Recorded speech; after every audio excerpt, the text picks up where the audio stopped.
Hello and welcome. This is the Manifestation Mastery course, video number 43A.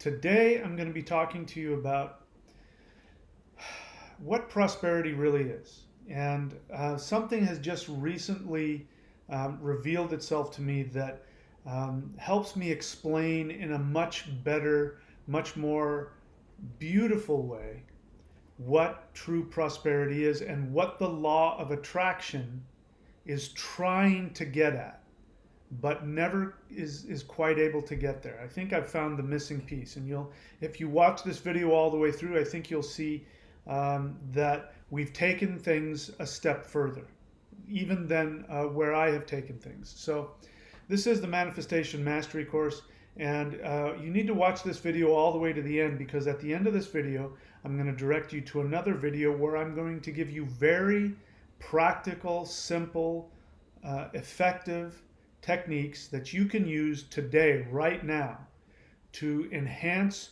your physical, emotional, spiritual, and energetic love relationship with the universe. And, even when I think about it, I can just feel all this power coming through me and this happiness coming through me as I use the word love relationship with the universe. And it's gonna revolutionize the way you look at prosperity and how to relate to the universe, even with the things that I have taught up till this point. I have filled in the blanks when it comes to the missing aspects of the law of attraction. And I've showed you where the law of attraction fails.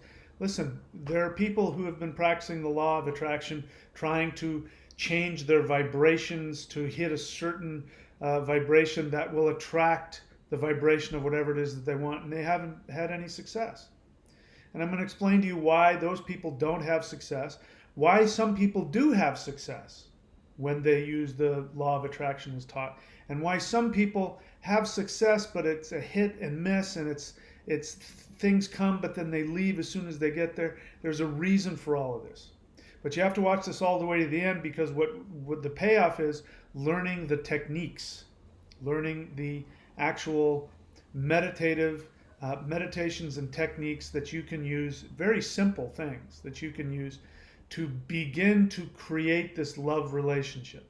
So, think about it. I mean, everybody wants love. Everybody. It's the most fundamental thing next to air, water, food, shelter is love. In fact, love is even more important than money. I mean, if you had to pick between being just absolutely fulfilled on the deepest level in a love relationship and living, in a studio apartment somewhere, or if you lived in a giant mansion with 700 rooms all by yourself and didn't have any love, which would you rather have? Love really is so much more enticing and so much more fun. And so the great thing is that true prosperity and living with having a connection with the universe that creates and maintains prosperity is a relationship. It's a love relationship. So a lot of people look at their relationship to the universe as a child and a parent. This is what most religions do, especially religions that pray to Heavenly Father. Heavenly Father, please give me this. And they try and keep themselves in line so as not to anger the Heavenly Father, because if they anger the Heavenly Father, then they might get punished. And so you're at this, you have to ask for everything, and you have to, things are given to you, and you're really just sort of at the mercy of whatever it is that God wants to do for you. People ask, what is God's will for me? If I just knew what God's will for me was, but they'll say things like, I want to know what my destiny is. What am I supposed to do? When is my destiny going to come find me? This is the child to parent relationship. That's one way to have a relationship with the universe. My personal experience is that it doesn't work. I stopped praying like that. I can't remember when. It was years and years and years ago. Oh, God, please give me this. Oh, God, please give me that. I stopped doing that. Because, seriously, who knows when any of that stuff, any of it's going to work. And what you hear in church is, well, when your prayers match God's will, then it gets answered, which is kind of like, so you don't know what God's will is, and what's the point of praying? Because God's going to do His will on you anyway. It's not a very effective technique. Let's just be honest. It's not.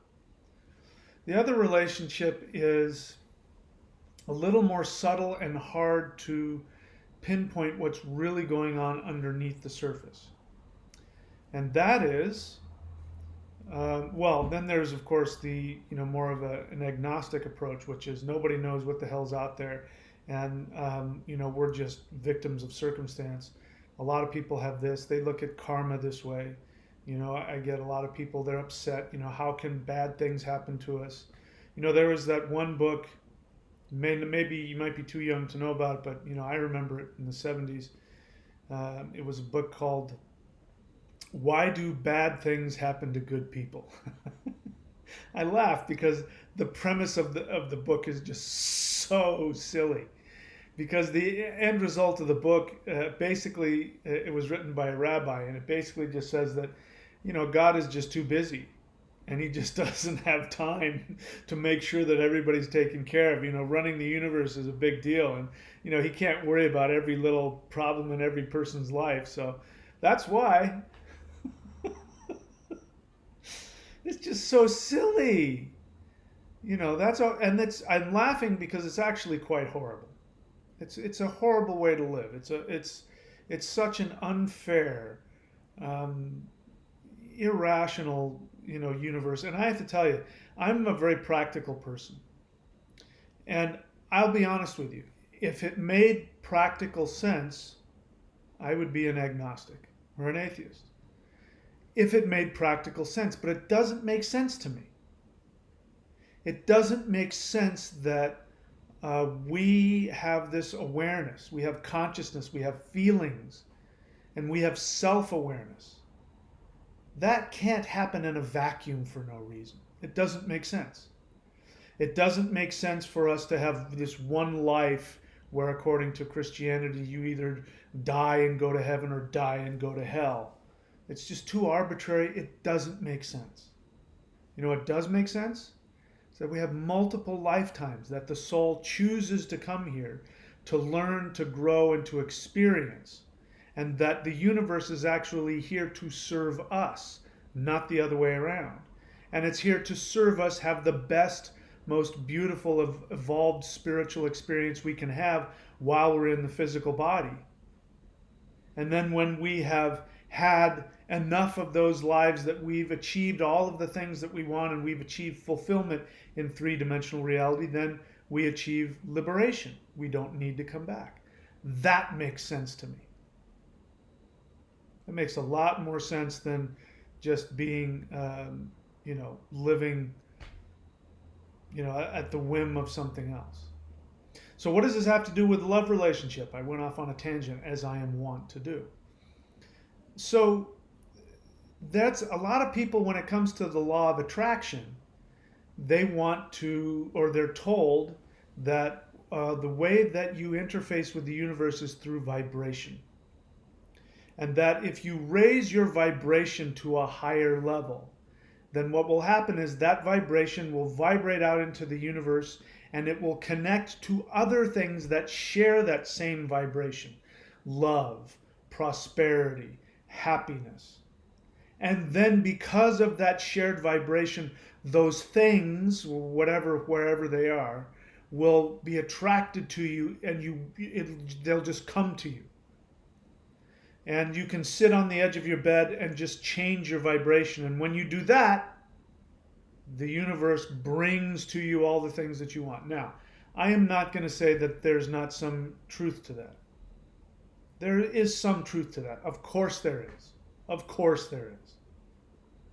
But I'm saying that if that is the only thing that you hold on to, it is a very flimsy and weak and passive and ineffective way to manifest your life. And it just dawned on me, the reason why is because that's not really what's happening. That is just the tiniest bit of what's happening.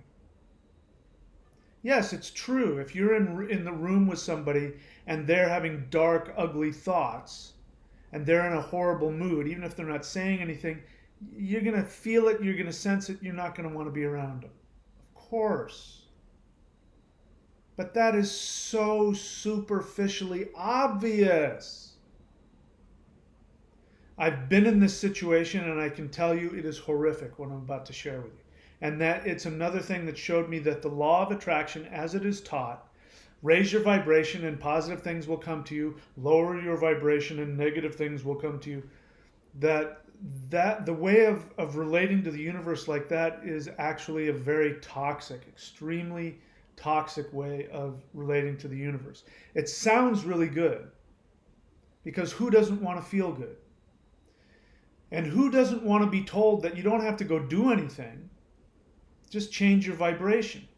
I mean, I've been, when I come up on YouTube and just watching news and stuff like that, I've had at least 2 different ads that come up where somebody starts to talk about that. And one person, they're selling something, they're selling some kind of law of attraction teaching program.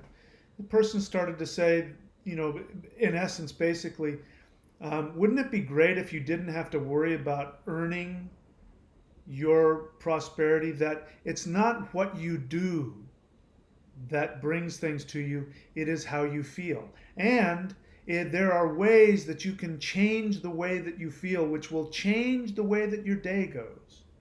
In other words, don't have to do anything. It's not about what you do, it's about how you feel.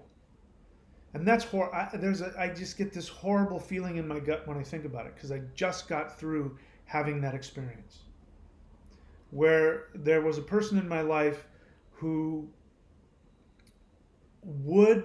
was only interested in how I was thinking and feeling at any given moment. And their whole experience, not only of themselves, but of me and us together, was based on how I was feeling.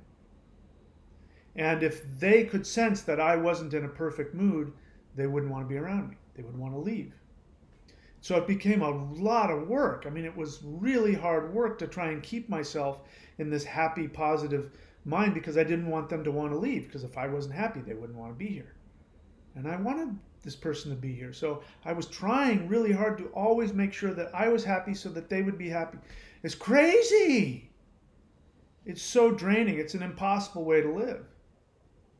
So, of course, that connection with that person was destroyed because of that, because I couldn't keep that up. But it was also really toxic, and it was also really hurtful, because the entire relationship was based on how I was feeling and how I was making them feel based on how I felt. And really, when I looked at that, it meant that I meant nothing. And that I was expendable, and if I wasn't feeling good, then I wasn't fun to be around. And then it made me really sad. It really made me feel unseen. It made me feel like my whole that I wasn't worth anything except for what I could do to make somebody feel a certain way. It's a horrible feeling, and that got me on a deeper process of looking at myself and realizing that is what happened to me when I was a little kid. That my relationship with my mother was based on me not rocking the boat, not doing anything to make her not feel good. And that it was my responsibility to make her feel good all the time. So as you can imagine, I've been in therapy for quite a long time having to deal with that. That's a horrible way to live. It's really toxic. That's exactly what organized religion says. It says, if you believe in this, you'll be saved. That you're worthless in and of yourself. You can't do anything to be worthy of God's love. But if you accept this belief and you take on this guilt for your sins and let somebody else take it from you, which gives you more guilt, then it's horrible. It's really toxic. It means that you're not valuable. Just by being alive, you're not valuable. And so that idea is what is embedded in the misunderstanding that says if you raise your vibrations, your feelings and your thoughts to a happy place, then happy things will come to you. But the opposite of that is if you're not feeling good all the time, if you don't have high vibrations all the time, if you're not in love and light all the time, then the universe is not going to give you good things. The universe is going to punish you by giving you bad things because you're thinking bad, lower, evil thoughts. That's horrible. That means that is such a toxic, dysfunctional. It's very narcissistic. It means that the universe is this narcissist. And narcissists are like this, by the way. A narcissist cannot tolerate you not loving them and thinking they're amazing all the time. And if you don't meet their needs, then they will, get rid of you or do something horrible or control you. It's horrible. That's what the law of attraction is trying to say. If you're not feeling spiritual and beautiful all the time, then beautiful things won't come to you. And if you happen to be in a bad mood or you're not feeling good or you're sad or you're unhappy for any reason, well, then you're screwed because that's what's going to happen. That's what you're going to attract. Is that really the relationship that you want to have with the universe? That the universe is so precocious that it just simply changes itself at any given moment because you're having a feeling? It's horrible. And that is why I have to say that the law of attraction, as it is taught, is very attractive to people who have emotional damage, who have grown up in dysfunctional homes, because it actually replaces their parent. Their parent probably had conditional love and probably shamed them when they weren't perfect in the parent's eyes or making the parent happy. And so what do? They project that onto the universe. And so the universe will give you good things. So what they're really trying to do with the law of attraction is they're trying to please their narcissistic, crazy parent. And of course, it will never work. It'll work for a little bit, just like it does when you're with a narcissist.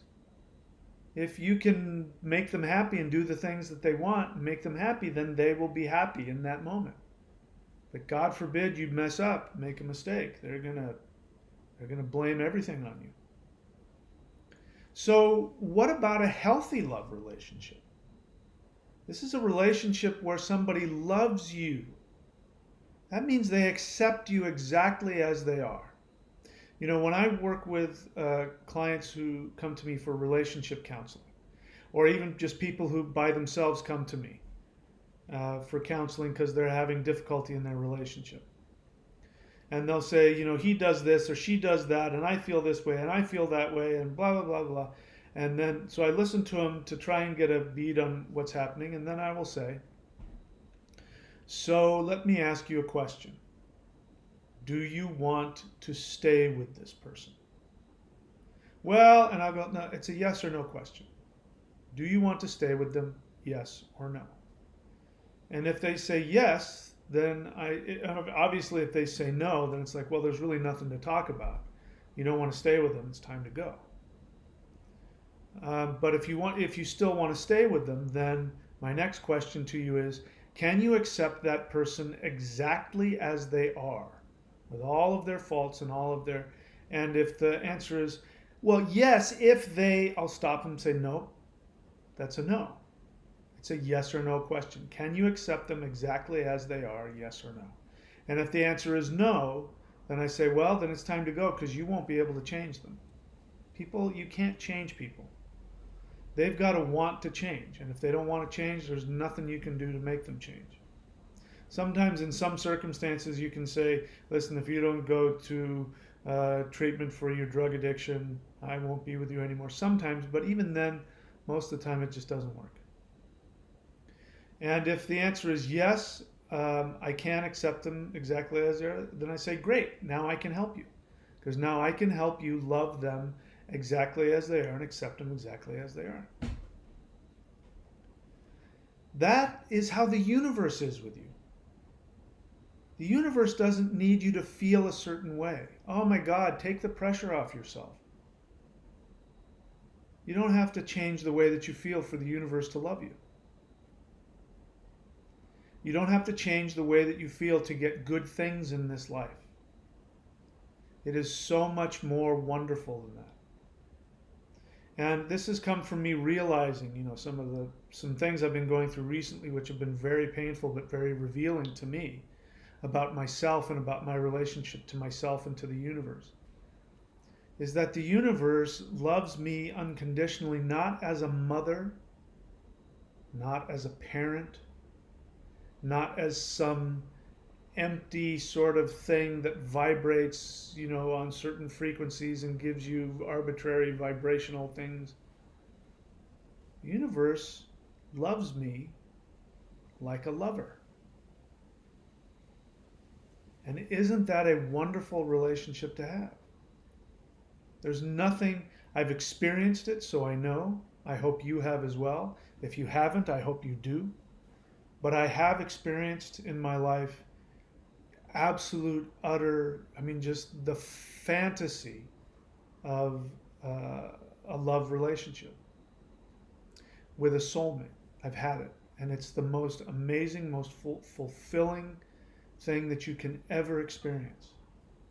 And since I've had it, unfortunately, she's no longer with us. But since I've had it, I'm looking for it everywhere. I've got to live my life and enjoy my life, and I know how to do that. But since I've tasted that, I want that again. To have that kind of merging of the souls, having somebody completely know you on all levels and accept you on every level. Somebody that you can be with and you don't have to hide anything from them. That you can let them inside of your mind and see everything in your mind, and they accept you exactly as you are. If you're in a bad mood, they want to comfort you. This is the commitment. When I used to do marriage ceremonies, I would say to the couple, listen, you're not committing to be there with each other just because you're lonely and you want somebody with you, or somebody that'll make you feel good all the time. That's not what you're committing to. In fact, what you're committing to is that you know that by being in a love relationship with that person is going to have to face their deepest self. This is what we call intimacy. And by the way, marriage will do that. Marriage will create an intimacy with people that just living together won't do. I know because I've done both. Something happens on a psychological level that when you sign that piece of paper and it becomes a legal binding contract, something happens on the unconscious level and you will face yourself. This is true intimacy. And what ends up happening is that the true love relationship is that the vow you're making is that I know that by entering in this relationship with me, you will be facing your deepest self and you will go through the crisis of facing your true self. And as your partner, I will hold your hand through that process. That is what you are committing to. You're committing to seeing the deepest parts of them, accepting them exactly as they are, and then holding their hand so that you can be the mirror through which they can evolve past their limitations to the next level of their being. That's what a relationship is. And so it demands intimacy. Relating to the universe based on what thought or feeling is flying through your head at any moment and constantly trying to get yourself to feel good all the time, there's no intimacy there. That is the most superficial connection you can have. And as I said, it's very toxic and self-destructive because it doesn't work. Listen, you can have, there are people out there who are like that, who only want to relate to you based on how you make them feel, and they're so in tune with your feelings at any moment that, if you're in a good mood, they'll be in a good mood. There's a lot of people out there that function that way. And you can make that work for a few minutes, a few hours, if you're lucky for a few days. If you can do it for a few weeks, you're more than human. But at some point, you will get tired, you'll get burned out, and you will lose your ability to keep your vibration, and they'll leave. There's a whole syndrome I won't get into of people who do that. And so that is the relationship that you're trying to have with the universe when you just want to have your positive feelings bring positive things. It means that at some point you're going to run out of those positive vibrations and the universe is going to reject you. There's no way to get into that without on an unconscious level knowing that, which means you go into it knowing you're not worthy and you're just playing a game. But what if you didn't have to do that? What if you just were your most authentic self? Maybe you've had relationships, I know I have, where you're with people who say, I just want you to be your truest self. That's all I want from you. I want you. I want to be with you and experience you. If you've never had somebody say that, I hope you do, because it's a really wonderful thing. It's also very frightening, because the things that you don't like about yourself that you're not willing to look at, this person wants to see, and they're requiring of it in order to be in a relationship with you. The universe wants the same kind of love relationship with you as that. So here's the good news. The good news is you don't have to constantly be monitoring your feelings. Look, I want to be happy as much as the next person. In fact, I've dedicated my life to having as much fun and experiencing as much joy as I possibly can. So I'm not trying to say that you need to be sad or upset. It's inevitable. And depending on what you've gone through in life, you may have a lot of sadness to deal with. But I'm here to tell you that if somebody truly loves you, they're going to embrace that. They're going to say, "Are you sad? Come here, tell me about it." They're going to hug you, and it's going to make them feel closer to you by you having all of your feelings. We are so shamed in our modern Western society. Turn that frown upside down. We're shamed out of our negative feelings, out of our sadness, our anger, our confusion, fear. We're shamed out of them. It's not spiritual. We're told you're not a spiritual person if you're not happy and full of love and light all the time. But see, here's the thing. Those emotions are earned. They're earned through your actions, just like, again, in a relationship. When you treat somebody with love, even though you're not in the mood, what your partner is going to respond to if they're needing something from you, if you're giving to them based on an action, a desire to be loving and helpful and supportive, even if you're not in the mood, your partner is going to appreciate it. They're going to appreciate what you do, not how you feel. Now, here's the relationship that the universe has with you. It's even more beautiful. It's even more beautiful than the relationship between two people. The relationship that the universe has with you is that it wants you to live from your soul. Now, why is that so beautiful? Because before you incarnated in this human body, your soul that lives in pure joy all the time. So that's kind of true. The love and light crowd is right about that. That if you are operating 100% from your soul, at some point you are going to experience the bliss and the joy of your soul. But your soul wants to do things and experience things and achieve things. And the way that you know what your destiny is you listen to when your soul tells you, this makes me really happy. You want to be a ballerina? And you work in a meat packing plant? Your father was a meat packer and you should be a meat packer, but you want to be a ballerina? And that gives you the greatest joy? Guess what? The universe wants that also. It only wants what makes you happiest. This is ideally what parents are supposed to be. A great thing a parent can say is, I don't care what you do as long as it makes you happy. Does that make you happy? Then I support you. I want you to be that.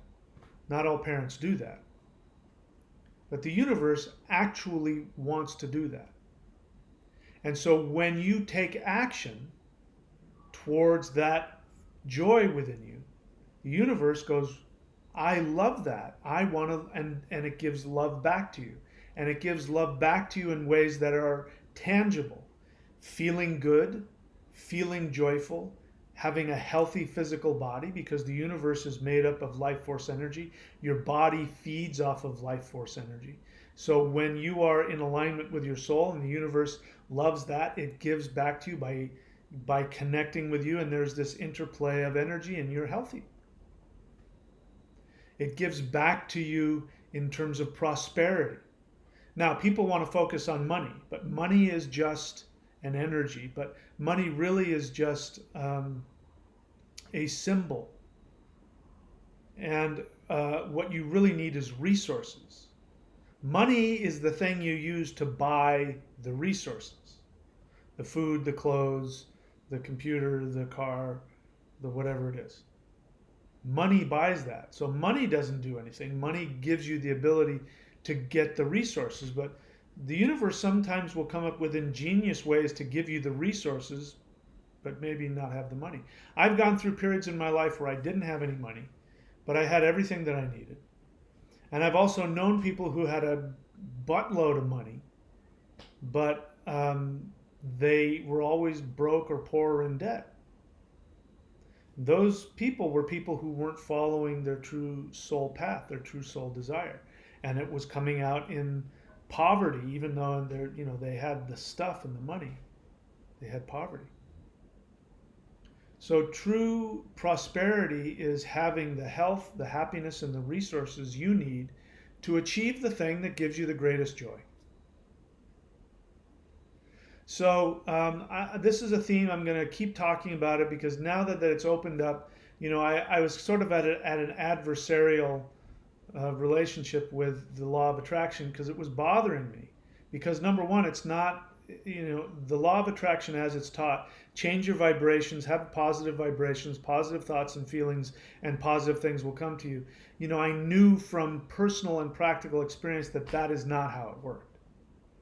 That how the universe worked is that it responds to you taking action towards what your soul wants, regardless of how you feel. In fact, most of the time, I can guarantee you that when you go after what you want, you will feel badly about it. You will be frightened. You will feel shameful. You will have to go through all of your personal ego stuff, past life stuff, parental stuff that's blocking you from your success. And there are going to be times when you're taking the exact action you need to take, and you're going to be hating every second of it. Good news is the universe isn't responding to that uncomfortable feeling. It's responding to the action that you're taking, which is it taking you towards the thing the universe wants for you. It wants you to be at your happiest, and it wants you to experience your greatest joy. Unfortunately, we bring garbage with us from previous lives: shame, fear, anger, selfishness, greed, all that stuff. But we're also, by our society and by our parents, we're sometimes programmed by them to feel shameful for the things that actually give us the greatest joy.